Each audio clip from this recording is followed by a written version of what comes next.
Hello, everybody, and welcome back to Talk, the movie review section of Talk of the Town. I'm here with Eileen Maher, the premier Milton movie reviewer, and we have a special announcement for you folks at home. Eileen is going on her own. That's right. She doesn't need me anymore. She said, Brian, you don't know nothing about movies anyways. That is not true. Brian is kicking this little bird out of the nest. That's what's happening. Brian said, you know what, you need to do your own show. And I said, all right, Brian, if you say so. And it's kind of exciting. And Tom's going to learn, hopefully, how to use the camera. Oh, good. Yeah. And who's going to be your first guest? I don't know. That's, well, actually, I do kind of think I know who my first guest is going to be, although he doesn't know he is yet. So Dan Sabara, if you're watching this, do you remember, I think it was actually about 2 years ago that we had a film crew in town over for the box? Yeah, for the box. And the box finally is supposed to be released. Soon? Okay. As a matter of fact, it's either this Friday or next Friday. And some of the local residents were actually used as extras. And Dan Sabara, one of TJ's buddies, is one of them. And I'm going to have Dan, I hope, as my How first old is Dan? guest. Dan is 15 or 16. No, he's 16 actually, just turned 16. Oh, good. Very That's eloquent good. young Excellent. lad, BC boy.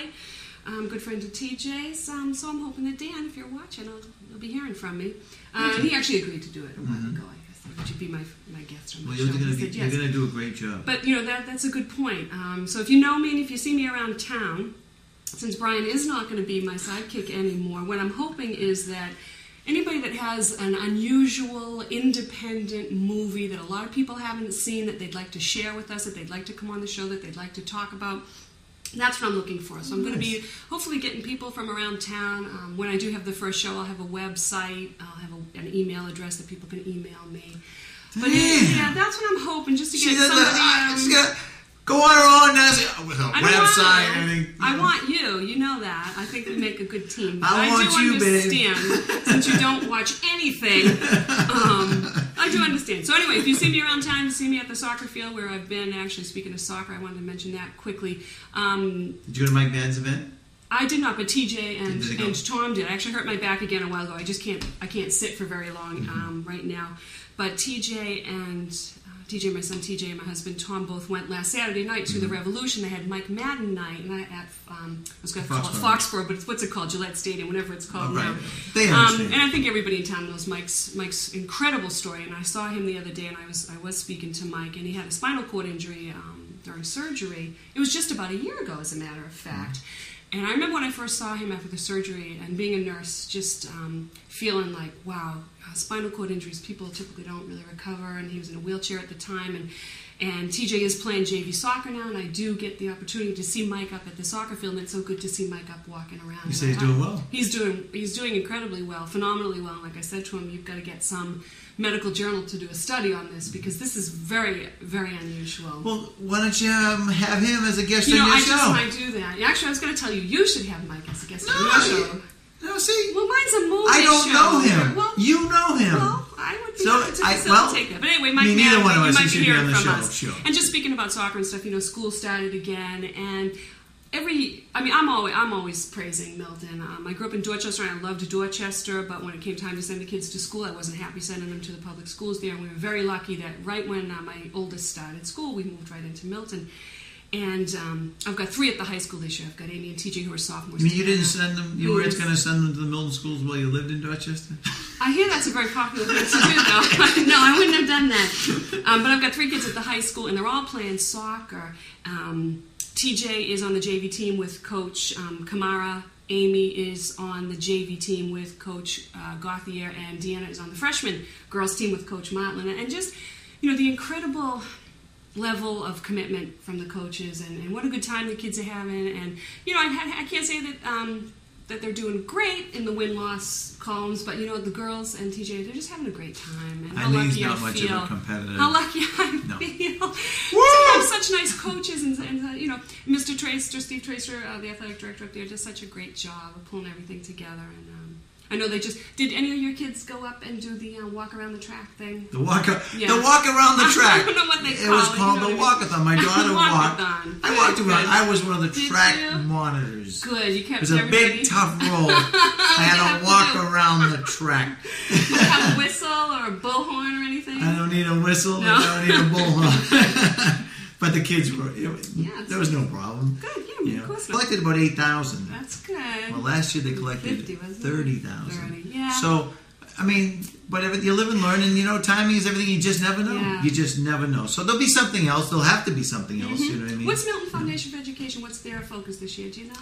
They just had a meeting last night, and I had to work last night, so I did not go. So they did send me an email, and they did mention what the focus is. And did I remember it? No. Okay. So I'm sorry. We'll have to talk about them on another Definitely show. next show. Let me quickly get to some movies here. Oh! Well, You're here to watch movies. You're the movie reviewer. Yes, okay, but let's I go. do just have to say one thing. Okay. Father Wright from St. Mary's loves my show, and he watches my show, and he's a big fan. And he just wanted me to mention that the Catholic churches in town are doing a new program called Arise, where they parishioners can meet in small groups and just to kind of explore their spirituality. So I hope that all those people in all the Catholic communities in town will sign up for Arise. And will you support her show? Okay, movies. She's looking for a show sponsor. Some tickets to some movies. No one ever sent any tickets. No, nobody sends me. No, I have to go by myself. But Monday was a cool day.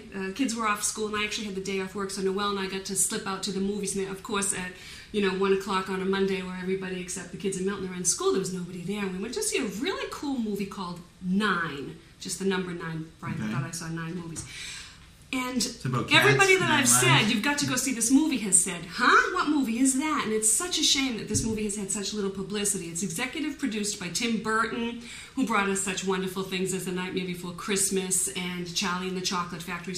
And Batman, one of the Batmans, the freaky one with Danny DeVito and Michael Keaton. So his vision of the world is quite skewed and a little bit odd. But it's very much like Eileen. He didn't direct it. He had another guy direct it. But it tells a story of the world that has now basically come to an end. There are no more people left in the world. They have created robots to fight all the wars, these machines, and the machines actually turn against the humans and destroy all humanity. And all that's left in the world are like this couple of machines. And the best way I can describe them is these little sock puppets with some kind of robotic sock puppets, little bitty sock puppets, and they number from 1 to 9. And 9 is the latest little puppet to kind of be brought back to life. He discovers all these other little sock puppets. There's no people. There's no humans at all. Oh. They've all been wiped off the face of the earth by their own creation. By their own creation. So it's kind of like a Frankenstein gone completely wrong. Okay. And the movie starts, we meet little 9, and he's just... It reminded me a little bit of WALL-E, if you saw WALL-E last summer, which was summer ago, which was one of my favorite movies. And he doesn't really talk at the beginning, but we see his creation and we get glimpses of how he was created by a human. And he ventures out into the world and meets a couple of other sock puppets, like number 2, number 5, number this, number that. And it just tells a story of how they come together as a group, find the worst robot of all, and how they band together to kind of overcome this robot. And it was kind of cool because it's sci-fi, but it's not, and the animation is very unusual. There's no people, but it's not sci-fi. And you know what? I was really glad that it wasn't 3D, because you know how that's kind of the big push right now? Everything's in 3D, and I thought for sure this was going to be in 3D, and I'm really glad it wasn't. You have the glasses. I know. Well, good, keep them. No, you have the glasses. Everybody should. Everybody should. Some of the voices. Christopher Plummer plays number 1, and he's the oldest because he's number 1. He was created first, and he's trying to say, "Don't cause trouble. Don't go out into the world. Stay here." And they actually are hidden out in a church, which I thought was kind of spiritual, very interesting, very sanctuary. Beautiful stained glass. But for most of the movie, it's very, very, very dull colors. Everything is beige. The puppets are beige. The sky is dark because, it's a very dark time in history. Martin Landau plays number 2. Number 5 is John C. Reilly, who's one of my favorite actors. Number 9, who kind of becomes the leader, is Elijah Wood. And number 7 of 9, is the only female. Jennifer Connelly voices her, and that's kind of a shout-out, I think, to Star Trek Voyager. I don't know if you remember that. No, of course, Brian doesn't know that, but 7 of 9, anybody that knows Star Trek knows who 7 of 9 was. But anyway, very interesting movie, very violent, PG-13, not for the younger kids in the family, but something that everyone should see, and it's still out at Randolph. It is also out at Braintree. And I highly recommend that you see it with the older kids in the family, because it just talks a whole lot about what we create to better our life can actually turn into something that destroys our lives. And I think sometimes about computers and cell phones and all these gadgets that are supposed to make our lives better. And let me tell you, there's nothing I like better at night than shutting that phone off and knowing that nobody can reach me. Because with 4 kids and I work full time and they're in school, that has to be on all the time. It has to be with me all the time. It has to be attached to my hip. I'm always conscious of it. Is it going off? Is somebody sick? Is somebody home? How did people get along before? But you know what? They did. But now you would never even think about it. But they were miserable. So, anyway, that's pretty much what it's about. I know it sounds like a downer, but it's not. It was really, really good. The next movie I am going to review is something that I saw in Florida. I got to go to Florida for a week for training for work. Nice, huh? And I was so happy that as soon as I got there was a movie theater across the street, and I ran across the street. And it's probably another one you've never heard of. It's called Extract. And it's directed by Mike Judge, and you might know him from such incredible television cartoon shows as Beavis and Butthead. You remember that from MTV? And more recently, King of the Hill, which had a great long run on Fox and was a really cool... That just ended recently. Yeah, I read about the last paper. season, and it was such a touching little cartoon. It was like a Texas family or something. Texas family. It's Hank Hill, his wife Peggy, their son Bobby, their niece, and the funky neighborhood, and these guys that kind of hang around. Mike Judge... You know, Simpsons gets a lot of credit, and they talk a lot about Family Guy. I just thought King of the Hill was brilliant because it wasn't, well, if you've ever watched King of the Hill, it's subversive, rude, crude. Simpsons, of course, can be rude and crude. King of the Hill had its moments. I'm not saying that it was all sweetness and light, but it was a really cool snapshot of a really close-knit family and a neighborhood. So that's coming to an end, unfortunately. But Mike Judge wrote and directed Extract, and it takes place in a factory where a young man who went to school, was a scientist, created all these extracts. Like we have vanilla extract. Well, he created really cool extracts that when you use them in cooking, the flavor stays. It doesn't burn off. He was some kind of chemist, and he found a way of... So he has, almond extract, and this root beer extract, and this and that and the other thing. And it takes place in his factory during a very tumultuous time in his life where he's kind of suspects his wife of being unfaithful, meets the new girl who's played by Mila Kunis, who you might know from that 70s show. She plays Jackie, and she also actually voices, since we were just talking about, what were we just talking about that show? Never mind, it doesn't matter. Anyway, I really wanted to see Family Guy. She's in Family Guy. Okay. I really wanted to see the movie because Jason Bateman plays the lead role, and I love Jason Bateman, and I always talk about Arrested Development, and again, I'll always say, if you've never seen it, rent it on Netflix, rent it at the video store, or go buy it, because there's not a bad episode in the bunch. And that's a sick show. Oh, I know it is, but it's sick in such a fun way. And Ben Affleck is in it, and he has, I'm not even going to say a cameo, he has a supporting role, and you wouldn't even recognize him. At first, he looks a little bit like Happy Gilmore.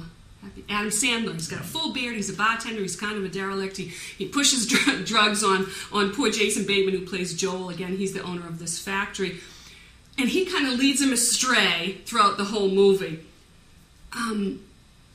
But I loved the scenes of the factory. It's all factory workers, and there are some immigrants working there, and how people can kind of turn against each other. Factory workers in the factory? In the factory. That's unbelievable. But it was a very, very funny movie, a very moving movie, and I'll tell you, I haven't seen Ben Affleck this funny in a long, long time. The reason it seems strange to you is because you don't see many factories left in this country. I know, and that's what it's about a lot too. I think I like Jason Bateman because he's very upfront with his employees. They're talking about selling the factory, and he doesn't want to sell the factory, Mexico, but and he's just very upfront with the employees. Like, look, this is what it's going to be. We got to do this. We got to do that, and I thought that was really refreshing. And I liked that he wasn't sappy with them, and the whole thing. It's a nice movie. It ends nicely, and it's not sappy for a minute. It was the movie about Extract isn't sappy. Very good. And so I'm just going to talk a little bit about Ben Affleck. Is that a thumbs up? That was 2 thumbs up for Extract, 2 thumbs up for 9, and those are both still out in the movies, and I highly recommend both of them. A couple of DVDs I've seen recently. The first one is called State of Play, and I'm going to talk a little bit about Ben Affleck, because he's in this as well, just like he was in Extract. And he's in town. He's in town directing, it's called like the Untitled Project, something, with Tom Cruise. Oh, Wichita. With the Untitled Wichita Project. Yeah. Very good, see? You Tom do pay attention. Cameron Diaz. That's right, and they just blew up the plane in Bridgewater. Did they? Cool. You didn't see that? No. You didn't read about that. See that? You bring They a lot went to this Bridgewater. segment. They had a plane crash there. They had the plane out there. And people in Bridgewater stayed up till 5 in the morning To see it? to see it explode. And they had like a mushroom cloud over.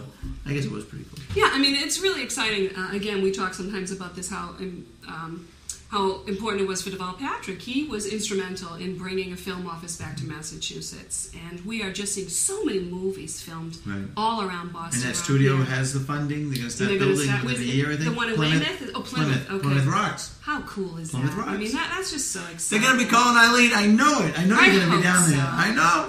But I mean, I just remember how silly and exciting. Tom Kemp, gives acting lessons, Oh, well, we should do that. We? Yeah, you and me. The show will be a little bit better.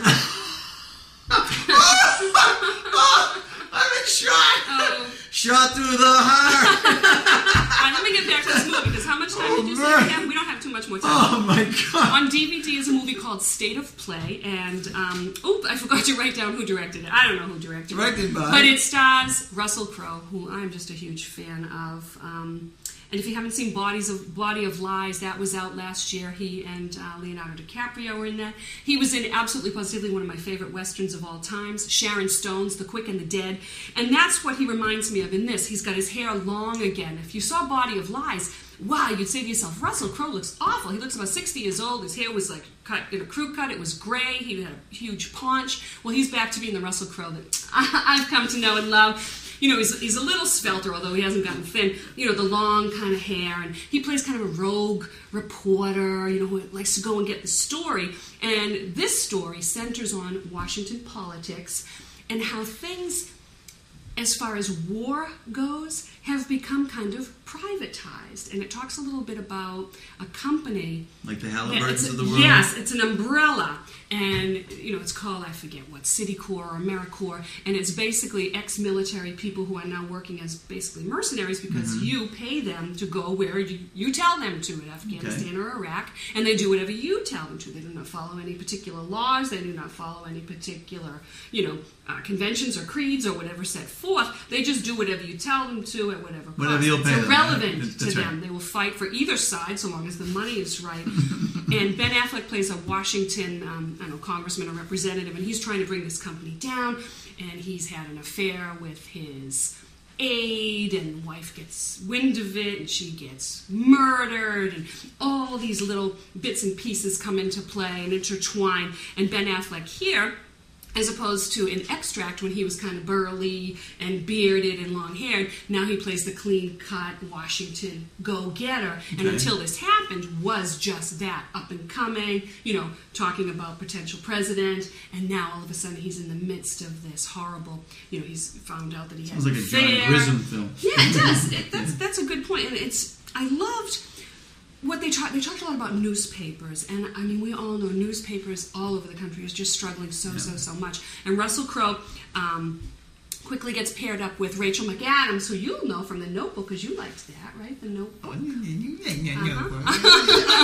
She's the cub reporter, but she doesn't write. She blogs. I read The Notebook. I didn't see the movie. Oh, even worse. You spent even more time than you should have. She's kind of like the new reporter, and instead of writing for the paper, she blogs, and the two of them kind of butt heads at first, but then join together and help unravel what exactly makes this story. And who was great in it as kind of the now, how old is this DVD? This just came out. State of Play just came out on DVD. State of Play. Sounds good.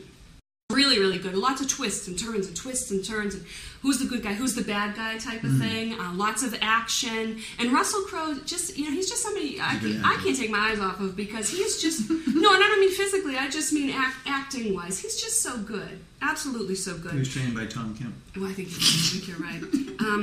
Robin Wright Penn plays Ben Affleck's wife in this, and that's Sean Penn's wife or ex-wife. I don't know where they are in their relationship right now. And she's someone who's never, ever gotten the recognition that she deserves. And if you've never seen a movie called The Pledge, I want you to please rent that and just watch her in The Pledge with Jack Nicholson and Robin Wright Penn. Pledge to see The Pledge. She plays a young single mother that befriends Jack Nicholson, and a crime takes place, and directed actually by her husband at the time, Sean Penn. I don't know if they're divorced, they're still together. But just a very interesting twist and turn, and just talking about papers and the demise of papers and how important they still are. And Helen Mirren plays the editor-in-chief, And the she's demise just of awesome. newspapers. The demise, yeah, and it's. And my sister works at and some people Crowe, say there's going to be a demise of libraries because they're making them all electronic. There's one in Massachusetts or something, one of the universities somewhere. I saw it in the book. where they could just download the book in a matter of minutes. It's a library without any books. I love my books. And Google's trying to get the rights to my the, books. the I digital will never, library. I will not. Be careful what you say. Never. Never's a long time. I have a patient at the wound care center who has a Kindle, which is just that. You go on and you download your thing right there. And you can bring 50,000 books with you, which I know is cool because I just travel and I always have 1 million books with me. And that would be nice. But you know what? There's something so visceral and real about a book. Because, before I even read a book, I look at the cover and I look at the back.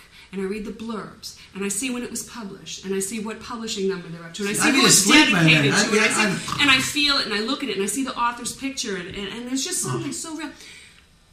Speaking of books, I actually just read a wonderful, wonderful book by Christopher Moore, who's really a crazy guy. He's absolutely nuts. He's been writing about vampires long before vampires became popular.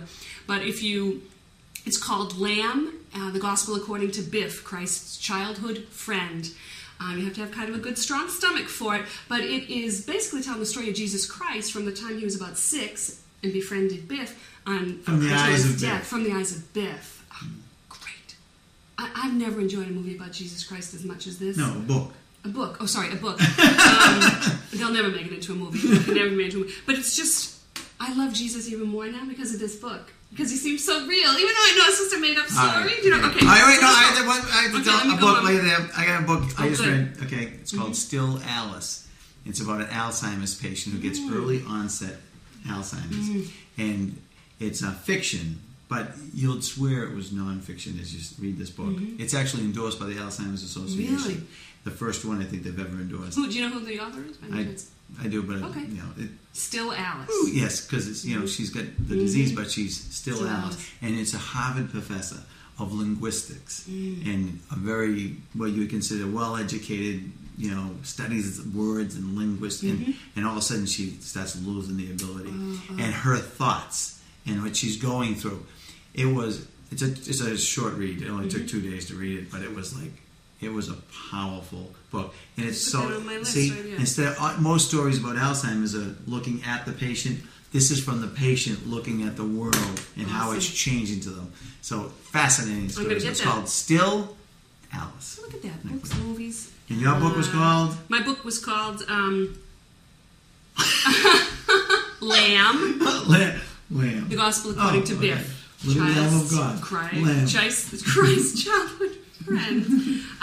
I saw another really great movie on, actually it was on demand, so I don't know if it's out on DVD yet. It's actually still in some of the lesser known theaters. It's called The World's Greatest Dad, and it's directed and written by Bobcat Goldthwait. Remember him? Great comic from the 80s. He was in all the Police Academy movies. He was in one of my favorite movies, One Crazy Summer, directed by one of my favorite directors, Savage Steve Holland. It stars Robin Williams as a high school poetry teacher who only has 2 or 3 kids in his classes. He's very unpopular. He hates his son, and nobody can blame him because his son is absolutely the most miserable 15 or 16-year-old you'd ever want to meet. He hates his son, but he loves his son because it's his son.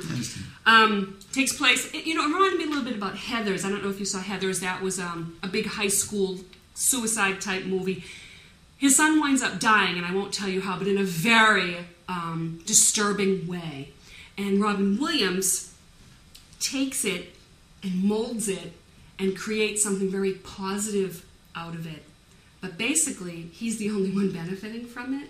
And he's a writer, and he starts to write, and his writings become very popular, and he becomes popular, and he gets the girl, and everything's going well, and then everything goes crazy. So that's all I'll say. World's Greatest Dad. I've never seen Robin Williams so perfect for a role. Is he funny? Does he get to be funny at all? He's not the Robin Williams that you will expect. It's serious. It's a serious. It's a dark comedy, but I laughed quite a bit. My favorite comedies. Are they? Absolutely. I love a little sarcasm. I love a little darkness with my humor. We know that. So, if you are looking for something a little unusual, World's Greatest Dad. It's rated R. It's not for the kids in the family. It's very graphic, and as I said, his son is a very difficult person to like. His son is very, very obscene. But the whole thing talking about high school and the fickleness of high school students especially. This is a young boy who... Give me an example of fickleness of a high school student. Oh, right. Well, this is a young boy who, before he died, nobody would give him the time of day. People would shun him. He had one friend in the whole high school. After his death and he becomes, oh, but we all loved him. We all loved Kyle. Yeah, bigger than life. Well, isn't that sad? I read the obituaries. Yeah. And what they say. What they say every person that died, they were the world's greatest everything. I know. And you go, it couldn't have been, because how come everybody hated that person? It's kind of sad. Well, it is interesting that actually I love reading obituaries as well, and they do make the best out of everyone. Which, of course, was going to put this guy was a jerk. Anyway, I also saw X-Men Origins Wolverine on DVD because, number one, I really have enjoyed the other X-Men movies, the first three.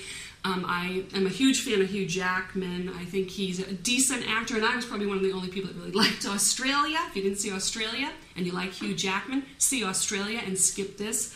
This reminds me of the craze a few years ago where we were making baby shows. Remember, it was Looney Tunes Babies and Muppet Babies. Remember all those cartoon shows? Well, they were a whole bunch of cartoon shows.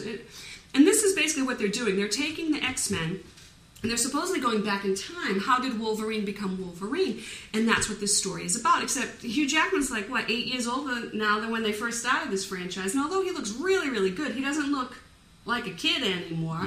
Right. He's certainly buff and he can play the role, but his face is older. He's older than he was when we started. Although incredible cast. You've got Hugh Jackman as Wolverine. You've got Ryan Reynolds as... I forget his name, but he was in Adventureland. I talked about him a little bit lately. I loved Adventureland. Rent that if you haven't. He was also in The Proposal with Sandra Bullock, which I panned last time.